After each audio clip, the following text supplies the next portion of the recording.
começar explicando para a nossa audiência o que é branding? Explica para nós aí, Arthur. Vocês já vão...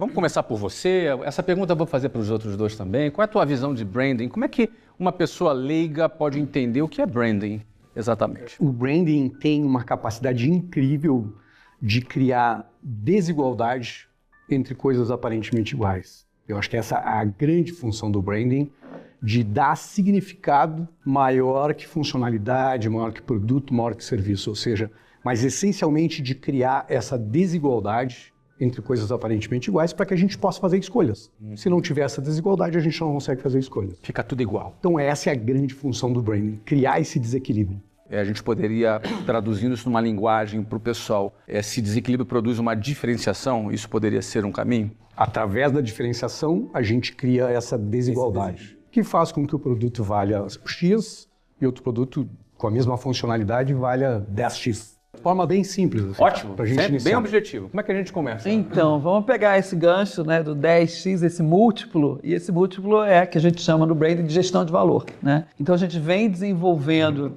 minha origem como designer, né, na minha formação, é entender como um branding precisa alinhar o que a marca é, quais são os atributos de personalidade de uma marca, o que o negócio faz, qual é a proposta de valor do negócio e o que a comunicação fala, como ela fala, narrativa. Então, para a gente, na visão do branding, e essa é uma filosofia de trabalho que a gente tem bastante grande, é alinhar e ser a fase fala, é entender a tua estratégia para poder executar e aí criar diferenciação, relevância para as pessoas, fidelizar as pessoas, propriedade de marca, que a gente chama dos equities, né? Você tem uma embalagem, que você tem uma campanha, você tem pontos de contato, e isso são equities que valem, né? Uma Coca-Cola, por exemplo. E consistência, porque no final do dia você quer construir brands icônicos, que realmente sejam referência para muitas pessoas. E aí você pode, com certeza, cobrar mais por isso, criar fidelização. Muito bem.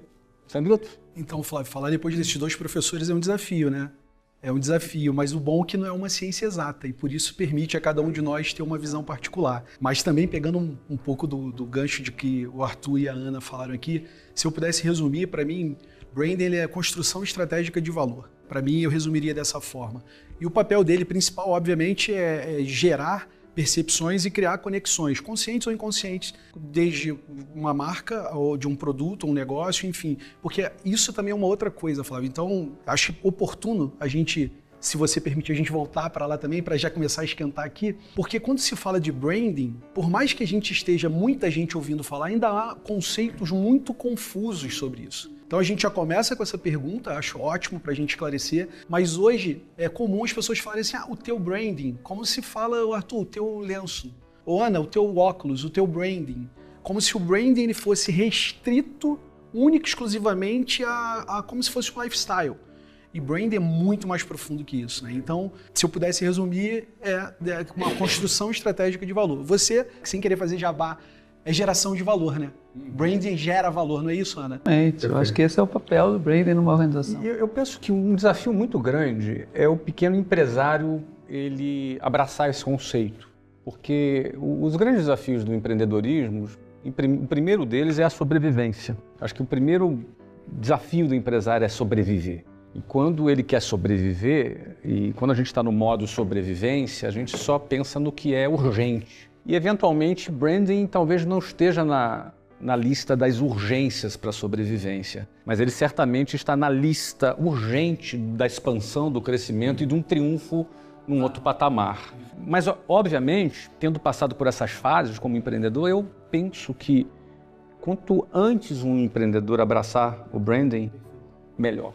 Quanto antes ele abraçar esse conceito, melhor. E o ideal até que fosse antes, na concepção do projeto. Na criação do produto, não é? No posicionamento que ele quer atingir. E aí, um desafio que a gente tem aqui nesse nosso programa hoje, como nós temos uma audiência predominante de empreendedores, e a gente sabe que, segundo o Sebrae, 80% das empresas fecham antes dos 10 anos, como a gente consegue aqui, acho que esse é o nosso desafio, mostrar para essa audiência que branding pode ser algo que não necessariamente só quem tem uma verba milionária pode realizar. Esse é um dos nossos grandes desafios aqui hoje, que eu conheço muita audiência dos pequenos empreendedores, daqueles que estão começando, e às vezes a performance, a venda, a receita que ele precisa para pagar o aluguel no final do mês, está atormentando às vezes um pouco a cabeça dessa turma.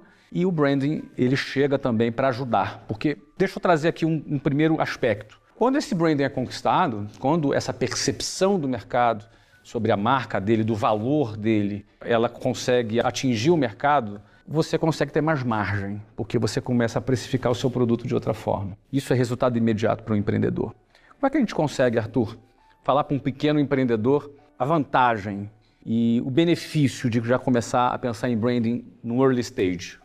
Eu assisti teu episódio, onde estavam falando de growth hacking, e muito essa lógica, que é natural, por uma questão de sobrevivência, né? Então, explicar isso muitas vezes para um pequeno empresário, e muitas vezes culpa nossa, digo nossa, do pessoal do branding, que sempre defendeu uma coisa que o branding é um intangível, né?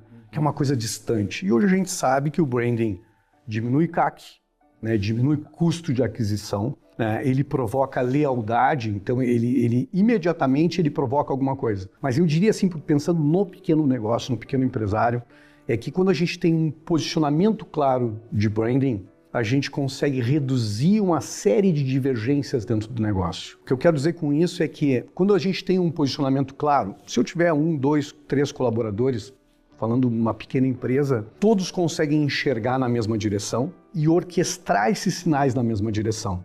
Isso reduz energia e reduz custo e reduz tentativa e erro, porque todo mundo enxerga para o mesmo olhar.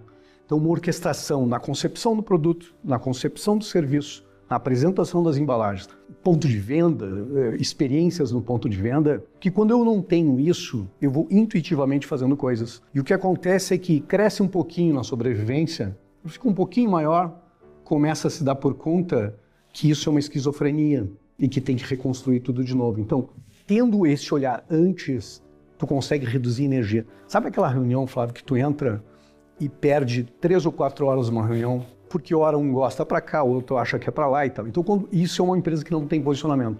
Quando tem um posicionamento, a gente economiza esse tempo e todo mundo consegue enxergar na mesma direção.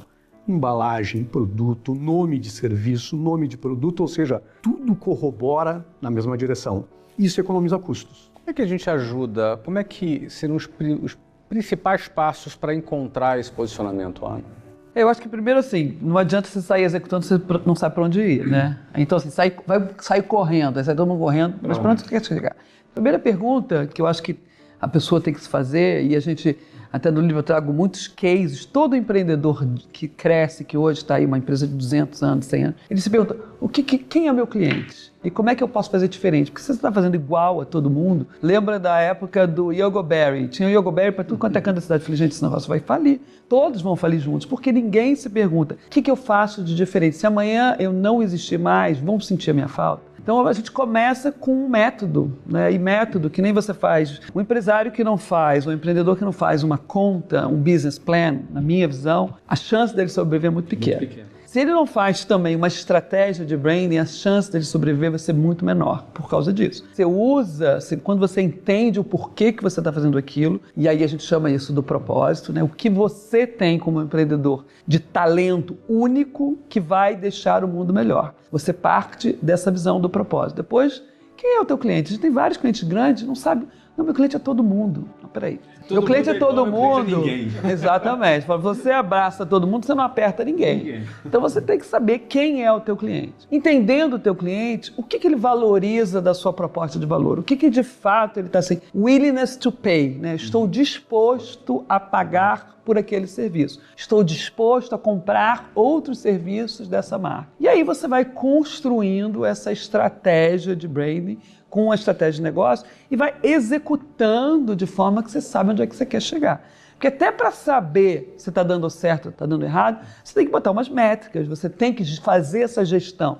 É o market share, é a venda. Então você tem que, né, trazer toda a disciplina de método para fazer uma gestão de valor. E todo mundo começa pequeno, né? Só que a gente tem que valorizar a história de cada empreendedor. Então, todo empreendedor que consegue botar um negócio na rua com grau de diferenciação alto, tem algo nesse drive que é algo que pode ser explicitado, por exemplo, como um propósito. E aí, esse propósito cria um impacto maior de construção de valor do seu negócio a curto, médio e longo prazo. Não existe longo prazo sem curto prazo. Agora, quem vive para respirar está no hospital, né? Então, pense bem, se você está vivendo para pagar o almoço, para pagar a janta, a estratégia talvez não seja, talvez você nem tenha estratégia. Talvez não tenha nenhuma estratégia.